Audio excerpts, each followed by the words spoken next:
नमस्कार। घटनाबारे जानकारी दिने क्रममा आज तपाईलाई एउटा यस्तो घटनाबारे जानकारी दिँदैछु जुन घटना महिलामाथि एक निर्ममतापूर्वक भएको थियो। त्यो घटना एउटा पुरुषले वन साइडेड लभमा परि आफ्नो इच्छा आकांक्षा र आफूले भने जस्तो नभएपछि उसलाई जोर जबरजस्ती गरी कुटपिट गरी निर्ममतापूर्वक ढुङ्गाले थिची हत्या गरेको थियो। यो घटनाबाट तपाईले शिक्षा लिन सक्नुहुन्छ। जोसुकै व्यक्तिमा तपाईले विश्वास नगर्नुहोला। को कस्तो छ कसैको निधारमा लेखिएको हुँदैन। त्यसैले कुनै परपुरुष व्यक्तिसँग अन्धविश्वासमा परि पूर्ण रूपमा विश्वास नगर्नुहोला। मेलुकोटे में योग नरसिम्हा मंदिर से कुछ ही दूरी पर 22 जनवरी 2024 को चील घूमते हुए नजर आई। इसका मतलब ये हो सकता है कि वहाँ जमीन पर कोई जानवर या इंसानी शव पड़ा हुआ हो। इसलिए अब जल्दी से सभी लोग उस जगह पर भाग कर जाते हैं और पास जाने पर अजीब सी स्मेल पूरे वातावरण में फैली हुई थी। काफी सारी मक्खियां वहां पर भिनभिना रही थी। अब पर्टिकुलर जगह को घेर करके भिनभिनाती हुई मक्खियों को देखकर नजर आ रहा था कि वहां हो सकता है कि किसी का शव दफन हो, जिसे देखकर ऐसा लग रहा था जैसे कि वहां जमीन में कुछ न कुछ तो जरूर दफन किया गया है। अब यही देखने के लिए सभी लोग जल्दी से खुदाई करना शुरू कर देते हैं। अभी थोड़ा सा ही जमीन को खोदा गया था कि वहीं पर एक दुपट्टा सभी को नजर आ जाता है और उसी भीड़ में एक खड़ा हुआ लोकेश नाम का व्यक्ति उस दुपट्टे को देखकर फूट कर रोना शुरू कर देता है, क्योंकि जमीन में दफन कोई और नहीं बल्कि लोकेश की पत्नी दीपिका थी। अब सवाल ये उठता है कि आखिर एक अध्यापिका एक टीचर को कोई क्यों और किस लिए मार सकता है। दीपिका एक इंस्टाग्राम इन्फ्लुएंसर भी थी, तो आखिर किसने और क्यों इतनी बेरहमी से उसे मारकर जमीन में गाड़ दिया होगा। शायद हो सकता है कि उसके हस्बैंड ने या फिर किसी और ने उसे मारा है। इसका जवाब दीपिका की पुरानी पास्ट लाइफ को जानने से ही हमें मिल सकता है। तो फिर शुरू करते हैं आज की ये क्राइम स्टोरी का एक और न्यू और फ्रेश एपिसोड। दरअसल इस कहानी की शुरुआत होती है मांड्या मनकनहाली गांव में रह रही एक 28 साल की लड़की दीपिका से, जो कि शादीशुदा होने के साथ साथ ही उसका एक 8 साल का बच्चा भी था। दीपिका एक स्कूल टीचर होने के साथ साथ ही इंस्टाग्राम इन्फ्लुएंसर भी थी। वो दिखने में हीरोइन से कोई कम नहीं थी और उसकी इसी लुक की वजह से ही सभी लोग उसकी वीडियो को देखना पसंद करते थे। दीपिका के जीवन में सब कुछ अच्छा चल रहा था। अब जैसा कि मैंने आप सभी को शुरुआत में ही बताया कि दीपिका एक टीचर थी और इसी वजह से वो मनकनहाली से मांड्या जाना उसे पड़ता था, जिसकी दूरी तकरीबन 40 किलोमीटर थी। इसलिए उसे सुबह स्कूल के लिए जल्दी निकलना पड़ता था। घर से वो स्कूल के लिए बस स्टैंड पर जाती थी और बस स्टैंड के पास से ही वो एक पार्किंग एरिया में अपनी स्कूटी को पार्क करने के बाद बस से ही आगे का सफर तय किया करती थी। यानी कि वो बस से ही आगे स्कूल जाया करती थी और यही उसका डेली रूटीन था। वो रोज ऐसे ही आती जाती थी। ये ऐसे ही चलता रहता है, लेकिन दुर्भाग्य से 20 जनवरी 2022 को दीपिका की बस मिस हो जाती है और इसलिए वो स्कूटी से स्कूल जाने का फैसला करती है और वो स्कूटी से ही स्कूल चली भी जाती है। और ठीक दोपहर 1:30 बजे के आसपास उसके पति लोकेश ने उसे फोन किया, लेकिन उसका मोबाइल फोन बंद आ रहा था। अब फिर कुछ और समय बीत जाता है और स्कूल से छुट्टी हो जाती है और काफी इंतजार करने के बाद भी दीपिका अपने घर नहीं लौटती है और इसलिए लोकेश परेशान होकर अपने जानने वाले सभी मित्रों और स्टाफ के लोगों को कॉल करके पूछता है कि क्या दीपिका वहां से निकली है या फिर नहीं। लेकिन स्टाफ के सभी लोगों ने यही कहा कि आज तो 12 बजे ही दीपिका स्कूल से जा चुकी थी। ये सुनकर लोकेश के हाथ पैर फूल जाते हैं। उसे थोड़ा अजीब लगता है, लेकिन फिर भी अब उसने अपने रिश्तेदारों को फोन करना शुरू किया, लेकिन किसी भी रिलेटिव ने ये नहीं कहा कि दीपिका उनके घर पर आई है या फिर दीपिका से उनकी बात हुई है। और अब लोकेश की चिंता बढ़ती जा रही थी, क्योंकि आज से पहले कभी भी ऐसा नहीं हुआ था कि दीपिका लोकेश को बिना बताए कहीं चली जाए। इसलिए लोकेश ने तुरंत ही पुलिस स्टेशन जाना मुनासिब समझा। वो तुरंत ही पुलिस स्टेशन पहुंच जाता है और वहां पर जाकर के दीपिका के लापता होने की रिपोर्ट दर्ज करवा देता है। हालांकि पुलिस छानबीन करना शुरू कर देती है और उसी शाम को दीपिका की स्कूटी मेलू कोट में योग नरसिंहा मंदिर के आसपास में दिखाई दी जाती है। लेकिन काफी छानबीन करने के बाद पुलिस वालों को दीपिका के बारे में कुछ भी पता नहीं चलता है और ऐसे ही आगे के 2 दिन भी बीत जाते हैं। लोकेश को अब ऐसा लगने लगा था कि पुलिस वाले इस केस को लेकर ज्यादा सीरियस नहीं है, नहीं तो स्कूटी मिलने के बाद भी भला दीपिका को कोई वो कैसे नहीं ढूंढ पा रहे हैं। जिसके बाद लोकेश और कुछ लोग मिल करके जहां पर स्कूटी मिली थी वहीं के आसपास के एरिया में कुछ सबूत ढूंढना शुरू कर देते हैं, ताकि उन्हें कुछ ऐसा मिल जाए जिसके जरिए वो दीपिका तक पहुंच जाएं। कि तभी उन्होंने देखा कि आसपास में काफी सारी चील घूमती हुई नजर आ रही थी। और जैसा कि मैंने आप सभी को शुरुआत में ही बताया था कि जैसे ही जमीन को खोदना शुरू किया जाता है तो सबसे पहले एक कपड़ा दिखाई दिया जाता है और उस कपड़े को देखते ही लोकेश फूट फूट कर रोने लगा था, क्योंकि ये वही कपड़ा था जो कि दीपिका ने आखिरी वक्त पर पहना हुआ था और वो घर से स्कूल के लिए निकल पड़ी थी। पूरी खुदाई करने के बाद एक शव निकला, पर उसकी पहचान कर पाना थोड़ा मुश्किल था। ये ऐसा इसलिए था क्योंकि उसका चेहरा पहचानने लायक छोड़ा ही नहीं गया था। लेकिन लोकेश ने उसे पहचान लिया कि वो उसकी दीपिका ही है, क्योंकि उसने कपड़े को पहचान लिया था। फिर लोगों ने पुलिस को इन्फॉर्म किया और पुलिस भी जल्दी ही वहां पहुंच जाती है और फिर दीपिका के शव को तुरंत पोस्टमार्टम के लिए भेज दिया जाता है। अब जैसा कि पुलिस वालों को बिल्कुल भी उम्मीद नहीं थी कि वहां के जो लोकल लोग हैं वो मिल करके दीपिका को ढूंढ निकालेंगे और उसके शव को ढूंढ करके पुलिस को बताएंगे, उसी तरीके से पुलिस वालों को ये भी उम्मीद नहीं थी कि ये खबर बहुत ही तेजी से वायरल होने वाली है। और देखते ही देखते सोशल मीडिया पर ये खबर फैलना शुरू हो जाती है कि एक शिक्षिका और एक इंस्टाग्राम इन्फ्लुएंसर के साथ ये सब हुआ है। फिर क्या था? ये खबर वायरल होने के बाद पुलिस ने गंभीरता से इस मामले को लेना शुरू कर दिया। इसकी इन्वेस्टिगेशन का काम चालू कर दिया, जिसके बाद पड़ोसियों के माध्यम से यानी कि दीपिका और लोकेश के पड़ोसियों ने पुलिस वालों को ये बताया कि घटना से ठीक 15 दिन पहले ही इन दोनों में बहुत ही बड़ा विवाद हुआ था और दीपिका का जो शव है वो पहले लोकेश को ही मिला था। और ये सारी कड़ी जोड़ करके पुलिस वालों ने अब पूरा शक उसके पति यानी कि लोकेश के ऊपर डाल दिया था। और हो ना हो ये सारा खेल उसके पति लोकेश का ही रचा हुआ हो सकता है। जिसके बाद पुलिस वाले उसे पकड़कर थाने ले जाते हैं और कहते हैं कि हमारे हर सवाल का जवाब दो। फिर एक के बाद एक सवालों की बारिश की जाती है और उसी सवाल जवाब में जो वो खुलासा करता है वो सच में काफी हैरत अंगेज था दोस्तों। खैर, लोकेश ने पहले तो पुलिस वालों को ये बताया कि एक 22 वर्षीय नीतीश नाम के लड़के ने दीपिका को घटना वाले दिन कॉल किया था। अब सबसे पहले ये समझिए कि नीतीश कौन था।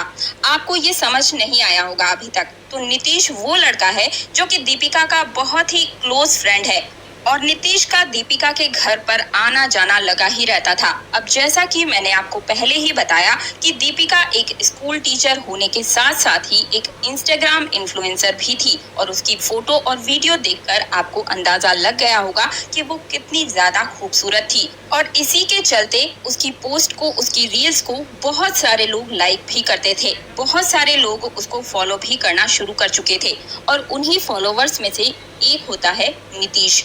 अब नीतीश ने बाकी लोगों की तरह सिर्फ उसे इंस्टाग्राम पर फॉलो ही नहीं किया था, बल्कि उसे रियल लाइफ में भी फॉलो करना शुरू कर दिया था, क्योंकि वो दोनों एक ही गांव के थे। अब दोनों की दोस्ती पहले से भी ज्यादा गहरी हो जाती है। दोस्ती इतनी बढ़ने लगती है कि नीतीश और दीपिका को दोनों को एक दूसरे के घर में आना जाना शुरू कर देते हैं और इसी तरीके से दोस्ती आगे बढ़ती चली जाती है। दीपिका नीतीश को अपने भाई समान मानती थी और नीतीश भी उसे बहन कहता था।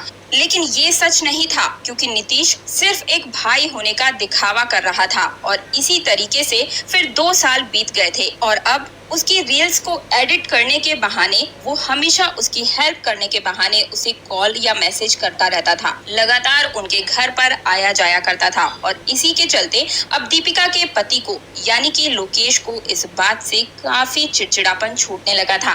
नीतीश उसकी पत्नी के कितने करीब आ चुका था और उसे हमेशा कॉल मैसेज करता था, इसका आप अंदाजा लगा सकते होंगे।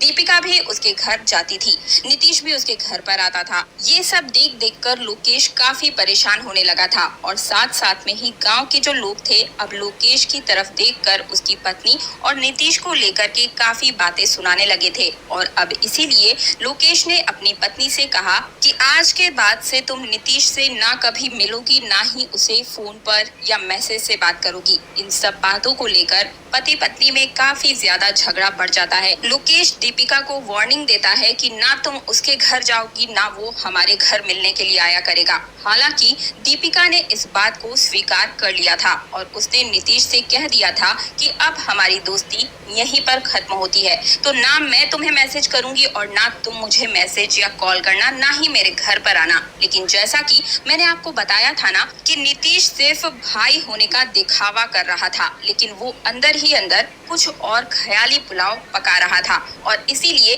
कहीं ना कहीं पुलिस वालों को थोड़ा सा ये संदेह होता है कि हो सकता है कि नीतीश का भी इसमें हाथ हो सकता है। और इसी संदेह के चक्कर में पुलिस वाले अब उसके पीछे पड़ जाते हैं, उसकी छानबीन करना शुरू कर देते हैं। लेकिन यहाँ पर पता ये चलता है कि नीतीश ना तो घर में मौजूद है, ना ही कहीं गांव में मौजूद है। और उसके बाद जब उसके नंबर को ट्रेस किया जाता है तो उसका नंबर भी बंद आ रहा होता है। अब इन बातों से पुलिस वालों को उसके ऊपर और भी ज्यादा गहरा शक होने लगता है, इसलिए उन्होंने अब उसके मोबाइल नंबर को ट्रैक करना जारी कर दिया था। और एक बार जब उसका नंबर ऑन हुआ तो उसका नंबर ट्रैक हो जाता है और पता चल जाता है कि वो तो विजयनगर में है।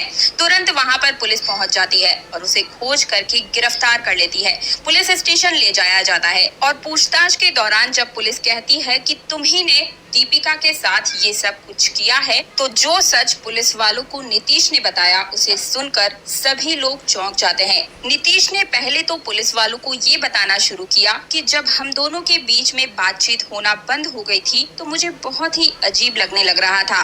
पहले तो मुझे ये लगा कि शायद दीपिका ने मुझे ब्लॉक कर दिया है और इसलिए मैंने कॉल भी ट्राई नहीं किया। लेकिन जब मैंने कॉल लगाई तो उसका मोबाइल बज उठा और फिर मुझे लगा कि शायद उसके मन में भी कुछ न कुछ तो जरूर है, तो इसलिए अभी तक उसने मुझे ब्लॉक नहीं किया और मैं उसे बुलवाने की कोशिश में लग गया था। फिर ठीक 20 जनवरी को मैंने उसे कॉल किया और उस दिन मेरा जन्मदिन भी था और मैंने उसे कहा कि आज मेरा जन्मदिन है, क्या तुम मुझे जन्मदिन के लिए बधाई नहीं दोगी। हालांकि दीपिका ने उसको जन्मदिन की बधाई भी दी, लेकिन नीतीश ने दीपिका की बधाई को स्वीकार नहीं किया और उसने कहा नहीं, ऐसे नहीं, तुम्हें मुझे मिल करके बधाई देनी होगी। अब नीतीश दीपिका से मिलने के लिए जिद करने लगता है। हालांकि दीपिका ने उसे मना भी किया कि वो उससे नहीं मिलना चाहती और वो उसके फोन को काट करके स्कूल के अंदर चली गई। जिसके बाद मोबाइल पर लगातार नीतीश उसे कॉल करता रहा, जिससे वो परेशान हो करके दीपिका अब नितिन से मिलने के लिए स्कूल से निकल जाती है। समय दोपहर के तकरीबन 12 बजे के आसपास का ही था। दीपिका उससे बताए हुए स्थान पर अब चली जाती है और वो दोनों तलहटी में बात करने लगी। अब दीपिका को नीतीश फोर्स करने लगता है कि वो पहले की तरह ही उससे बात करे, फ्रेंडशिप बनाए रखे। और अब दीपिका जैसा कि नीतीश के बारे में जान चुकी थी कि उसके मन में भाई वाला प्रेम नहीं बल्कि कुछ और खिचड़ी पक रही थे, उसके मन को पड़ चुकी थी और इसीलिए उसने मना कर दिया था। और इन्हीं बातों में अब दोनों में झगड़ा शुरू हो जाता है। बातों ही बातों में नीतीश उसे पीटना भी शुरू कर देता है। हालांकि यहाँ पर जो पर्यटक मौजूद थे वो सब इसे देखना शुरू कर देते हैं। यहाँ तक कि एक व्यक्ति ने दूर से ही उनका वीडियो भी बना लिया था। ये देख करके नीतीश सतर्क हो गया और रोती हुई दीपिका को सबसे पहले पुचकारना शुरू कर देता है और उसे समझाने लगता है और समझा बुझा करके अब बातों ही बातों में दूसरी जगह लेकर चला जाता है और वहाँ उसे फिर से वही बात करने लगता है, उसे फोर्स करने लगता है कि पहले की तरह ही मुझसे बातचीत करो। लेकिन एक बार फिर से दीपिका ने भी वही कहा कि अब मेरा पति और मेरा बच्चा ही मेरे लिए सब कुछ है, तुम मेरे लिए मायने नहीं रखते हो, अब मैं तुमसे बात नहीं करूंगी और ना ही कर सकती हूँ, ये हमारी आखिरी मुलाकात है। अब इतना बोलने के बाद दीपिका पीछे मुड़ करके आगे की ओर चलना शुरू कर देती है और तभी अचानक से पीछे से नीतीश ने सबसे पहले तो उसका शॉल खींच लिया और उसका उसी शॉल से गला घोटना शुरू कर देता है। बेचारी दीपिका वहीं पर गिर जाती है, थोड़ी बहुत उसे चोट भी लग जाती है। अब उसने जल्दी से सबसे पहले पत्थर उठाया, यानी कि नीतीश ने एक बड़ा सा पत्थर उठाया और दीपिका के चेहरे पर दे मारा। अब ये सब करने के बाद भी नीतीश का मन नहीं भरा था, तो उसने शॉल से पहले तो उसका ढक दिया और फिर उसके गला दबाना शुरू कर देता है और गला घोट करके उसकी जान ले लेता है। फिर उसको जल्दी से वहीं पर 2 फीट के तकरीबन में गड्ढा खोदता है और दीपिका के शव को वहीं पर दफन कर देता है। इसके बाद नीतीश अपना स्मार्टफोन बाहर निकालता है और अपने पिता को एक वॉइस मैसेज ड्रॉप कर देता है। उस मैसेज में कुछ ऐसा उसने बोला था कि पिताजी, मुझसे बहुत बड़ी गलती हो गई है, ढूंढने की कोशिश बिल्कुल मत कीजिएगा, हो सके तो मेरी बहन के लिए एक अच्छा सा वर ढूंढ लीजिएगा और उसकी शादी करवा दीजिएगा, मैं शायद अब कभी घर वापस नहीं लौट करके आऊंगा। इतना मैसेज वो ड्रॉप करके पहले अपने मोबाइल को बंद कर देता है और दीपिका के मोबाइल को स्विच ऑफ कर देता है और वहां से भाग जाता है। और ये सारी बातें खुद नीतीश ने पुलिस वालों को बताई थी। नीतीश के गिरफ्तार होने के बाद क्या हुआ होगा आप सब भी जानते हैं, लंबी कार्यवाही चलेगी, फिर जाके सजा होगी। ऐसा मैं इसलिए कह रही हूँ क्योंकि इस घटना को तकरीबन 3 से 4 महीने हो गए हैं और मुझे अभी तक कोई भी ऐसी न्यूज या वीडियो या फिर आर्टिकल नहीं मिला है जहां पर वो मेंशन किया गया हो कि इस बंदे को सजा हुई या फिर नहीं हुई। बाकी अगर आपको किसी को भी इस बारे में कुछ पता चलता है तो मुझे कमेंट के माध्यम से कृपया करके प्लीज जरूर बता दीजिएगा। इस कहानी के बारे में आपकी क्या राय है? क्या किसी से दोस्ती करने से पहले सोचना चाहिए या नहीं? क्या किसी की कुछ बातों से अगर आपको संदेह मिलता है तो क्या अपनी इस दोस्ती को तुरंत ही तोड़ देना चाहिए? मुझे कमेंट के माध्यम से जरूर बताइएगा। वैसे मेरी आप सभी को यही एडवाइस है कि किसी से दोस्ती कीजिए या मत कीजिए, लेकिन किसी के जीवन के साथ खिलवाड़ मत कीजिए। उसका छोटा सा बच्चा बिन माँ का हो गया किसी एक शख्स के प्यार की वजह से, तो प्यार को कभी इतना हावी मत होने दीजिए कि किसी के प्यार को छीन करके आप अपने प्यार के काबिल बनाएं। ऐसा नहीं हो सकता। दोस्तों, वीडियो पसंद आई है तो वीडियो को लाइक करके शेयर अवश्य कीजिएगा। आपका छोटा सा शेयर किसी के जीवन को बचा सकता है, क्योंकि ये जो कहानी है आपको अलर्ट करती है कि आप किस पर विश्वास करें, किस पर नहीं। कहीं से भी थोड़ा सा भी संदेह होता है तो आपको ऐसे इंसान से दूरी बना लेनी चाहिए जो आपके हंसते खेलते परिवार को बर्बाद कर दे। वीडियो को ज्यादा से ज्यादा शेयर करने के लिए रिक्वेस्ट करती हूँ। मिलती हूँ एक नई सच्ची घटना के साथ, तब तक के लिए सतर्क रहिए, स्वस्थ रहिए।